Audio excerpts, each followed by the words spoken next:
మళ్ళీ కావాలని వేస్తాడు ఏడొస్తాడు.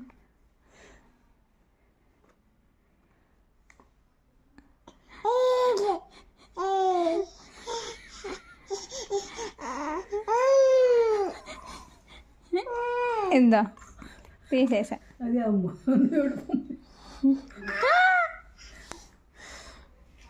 పక్కన తీసేస్తాను బెత్తను నవ్వులుతా చేసుకుంటాను.